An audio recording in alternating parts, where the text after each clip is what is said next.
He never thought guilt could look like his own face staring back from a missing poster. That morning, the city was all noise and motion. People, horns, rain, until he froze in front of that sheet of paper taped to a lamppost. Two faces smiled up at him, faces he hadn't seen in 6 years, faces he once promised to protect. His breath hitched. The air turned heavier, the world quieter. Every heartbeat screamed a single truth. The life he abandoned had vanished without him even noticing. And now, the world was asking him to find them. Would you still call it love when it's already too late to go home? He walked away that morning, but the poster followed him like a ghost. Every reflection in every window showed those faces again. His son's small smile, her forgiving eyes. He tried to drown it in work, bury it under phone calls and contracts, but guilt has a way of whispering your name even in the middle of success. And for the first time in years, Michael realized he didn't know if they were safe or gone. He opened his drawer and found a photograph he thought he'd thrown away. Her handwriting on the back still smelled faintly of lavender. 6 years, yet the ache felt new. He remembered leaving that morning, the slammed door, her silent tears, the way his son's hand reached for him through the car window. He had chased freedom and found the loneliness waiting. The next day, he walked the same route again, just to see if the poster was still there. It was. Torn at one corner, water-stained but unremoved. He stared at it like it might answer questions he never dared ask. What if they had disappeared because of him? What if his leaving wasn't just an ending, but the start of their unraveling? That night, he dreamed of the boy again. Ethan, running through tall grass, laughing, calling for him. But every time Michael reached out, the child turned into mist. When he woke, the sound of his own heartbeat filled the empty apartment. He turned on the lamp and saw the photo again on his desk, lit like a silent accusation. He knew then. Tomorrow, he would start searching. He didn't know where to begin, but he couldn't keep pretending he didn't care. He couldn't work. Every ticking second in the office became an echo chamber of guilt. The missing poster lived inside his mind now, haunting every reflection, every shadow. He typed her name into a search bar 100 times, deleted it each time before pressing enter. What if she was gone because of him? What if that poster wasn't a warning, but a punishment? A mirror showing the life he'd buried under ambition. For the first time in years, Michael wasn't afraid of losing money or status. He was terrified he'd lost his last chance to be human. He called old neighbors, old friends. Voices that once smiled now turned cautious, cold. Some hung up the moment they heard his name. Others said they hadn't seen her in years. He scrolled through old emails, photos, police databases. Anything. It wasn't love that drove him now, but guilt. The kind that claws at your chest and doesn't let you breathe until you do something. Anything to make it right. He found her old address. A small apartment they once shared, now abandoned. When he reached it, the air smelled of dust and old paint. The walls still remembered laughter. He could almost hear it if he stood still enough. He touched the door frame and pictured her standing there, holding Ethan in her arms, asking him not to go. He remembered how easily he had walked away, how sure he'd been that success would erase the pain. But success had no soul. It couldn't love him back. In the silence of that apartment, he heard echoes. Her laughter, the sound of small feet running, the faint creak of their old couch. His mind painted ghosts where there were none. Guilt can turn memory into torture. He sat on the floor, eyes closed, hands over his face, and for the first time since he left, Michael wept. Not for what he lost, but for what he had destroyed. That night, he drove aimlessly through the city. Every streetlight became a confession. Every passing family on the sidewalk became a reminder of what he'd thrown away. He pulled over near the park where Ethan used to play. The swings creaked in the wind, the same wind that once carried his son's laughter. Michael leaned against the steering wheel and whispered a prayer he didn't remember ever believing in. Just let me find them. Let me make it right. But somewhere deep down, he feared it was already too late. He started with the only thing he had, the address listed on the missing poster. It was far from downtown, a small neighborhood that smelled of rust and rain. Every door he knocked on brought only more silence. People glanced at him, recognized the guilt on his face, and closed their curtains. It felt like walking through the aftermath of his own life, a ghost searching for something he'd already lost. But he couldn't stop. Somewhere in that silence, their names were still breathing. He asked the neighbors, showed them the poster. One woman said she'd seen a woman and a boy like them years ago. Quiet people who kept to themselves. They left suddenly. No forwarding address. The words hit him like stones. He thanked her, voice cracking, and turned away before she could see his eyes. There's nothing more painful than hearing that someone you love built a life without you, and then vanished from even that. He found the park next, the one where Ethan had his 5th birthday. The swings were rusted now, the benches cracked, but in his mind he could still see the balloons, hear the laughter, smell the cake Laura baked that day. He stood there for a long time, eyes closed, hearing echoes of what could never return. Guilt became grief, and grief became something worse. Realization. The world had moved on without him, and somehow he was the only one still standing in that old moment. He drove for hours that night, chasing roads that meant nothing. At a diner on the edge of town, he stopped for coffee and silence. A television in the corner played the local news, and there they were again. The same faces from the poster, flickering on screen beneath the words, "Missing family. Police renew search." The cup slipped from his hand, coffee spilling like blood across the counter. This wasn't just regret anymore. It was a message.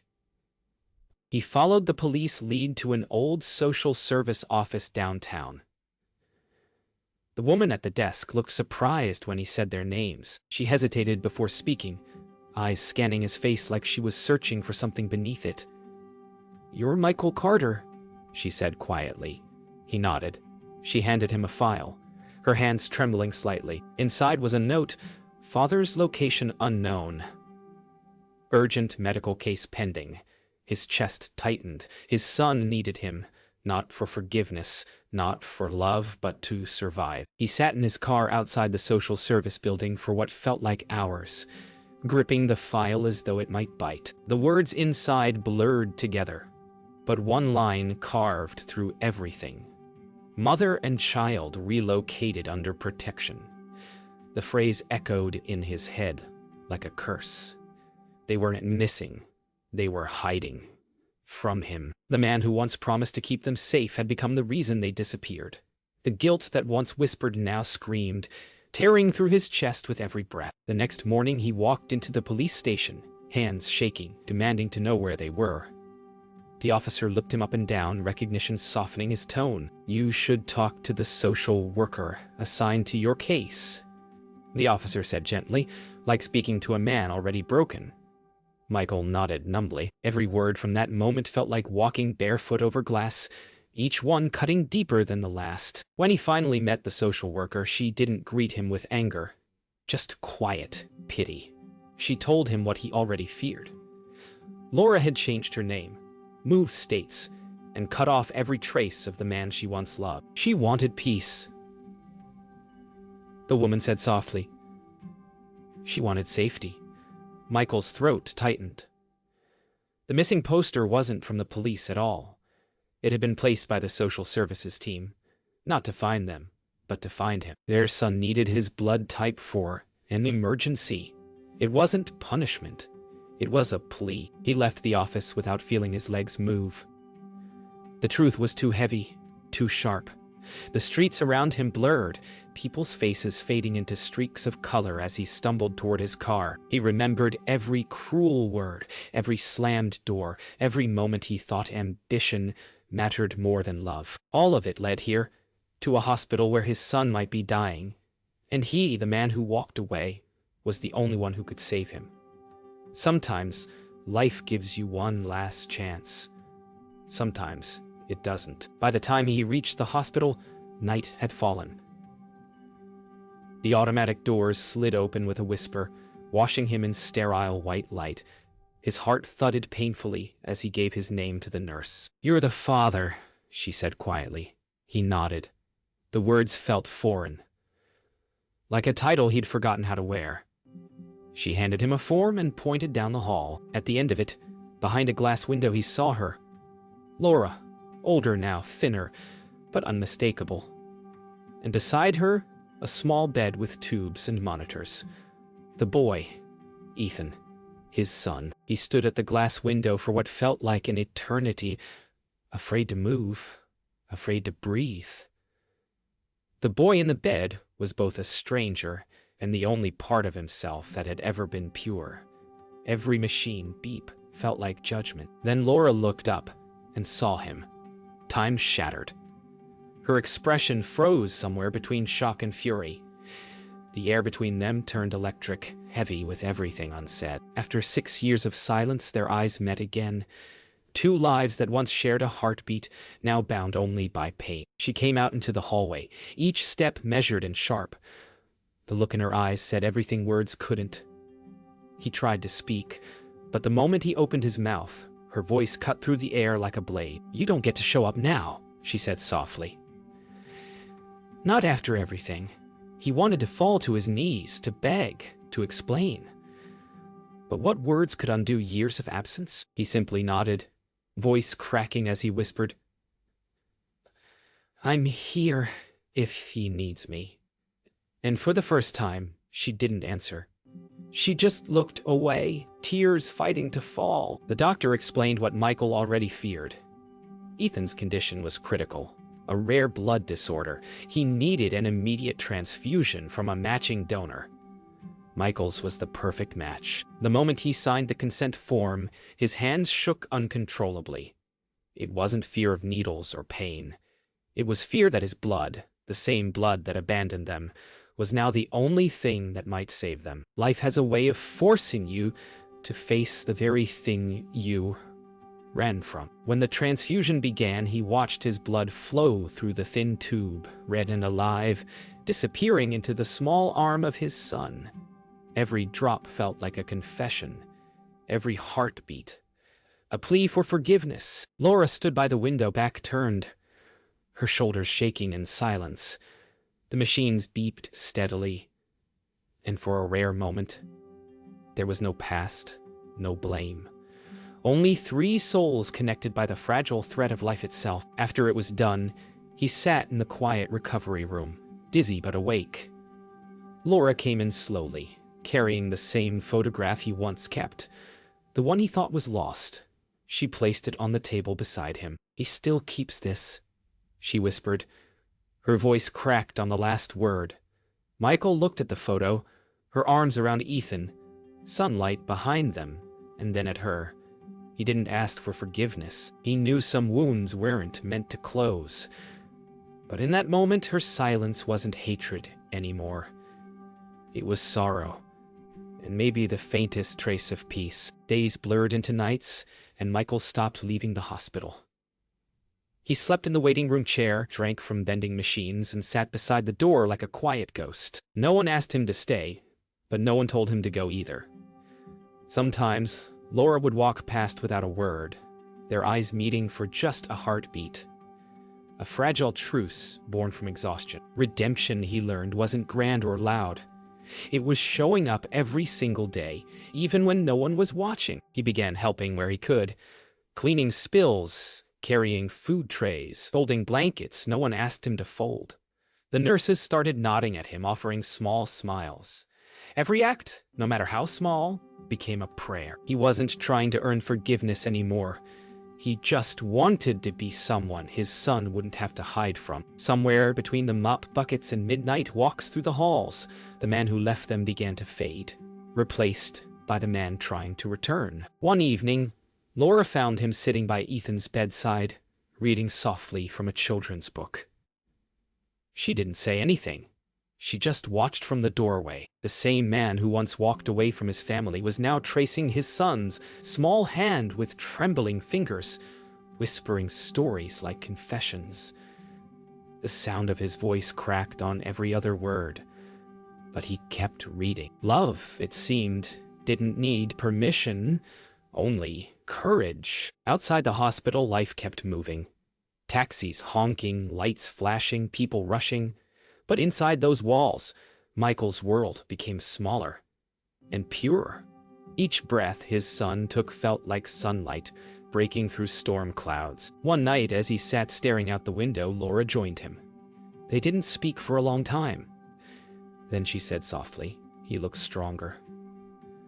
Michael nodded, eyes never leaving the stars beyond the glass. "So do you," she added. For the first time in years, he smiled. Not out of pride, but gratitude. Weeks passed. Ethan's condition stabilized. Michael didn't leave even once. He learned the rhythm of hospital life, the sound of hope measured in beeps and breathing. When the doctor finally said the word improvement, Michael's knees almost gave out.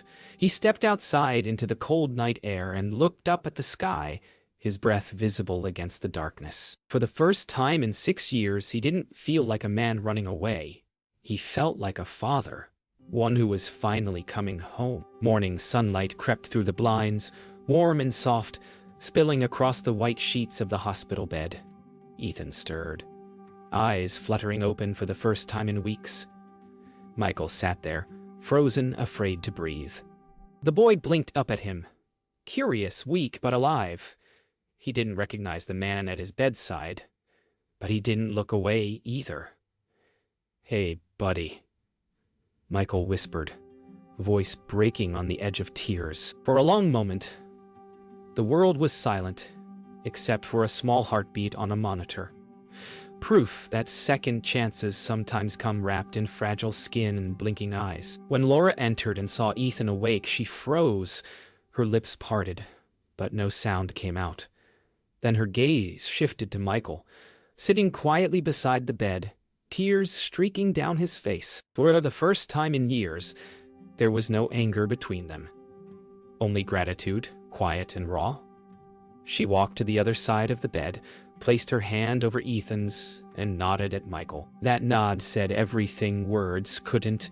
Not forgiveness, not love, but peace. In the days that followed, Michael didn't try to reclaim his place. He didn't talk about the past or make promises. He simply stayed near, fixing small things. The window latch that stuck, the flickering lamp, the cracked frame of Ethan's drawing. He discovered that love didn't need grand gestures. It needed presence. Sometimes being there was enough. Sometimes that's all redemption ever asks. When Ethan was finally discharged, Laura helped him into the car. Michael carried the bag of belongings. Small clothes, crayons, a toy car faded from age. As they stood in the parking lot, Laura turned to him. "Thank you," she said quietly. 2 words, but they felt like forgiveness in disguise. He wanted to say more, but he didn't. Instead, he smiled at his son, handed him the toy car, and stepped back. Some goodbyes don't need closure, only courage to walk away better than you came. And you're safe. I select or on the all away better than you came. That evening, Michael walked through the city alone. The streets buzzed with life, laughter, lights, the sound of rain beginning to fall.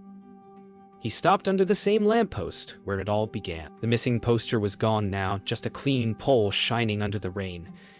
He tilted his head back, letting the drops hit his face, and smiled through tears.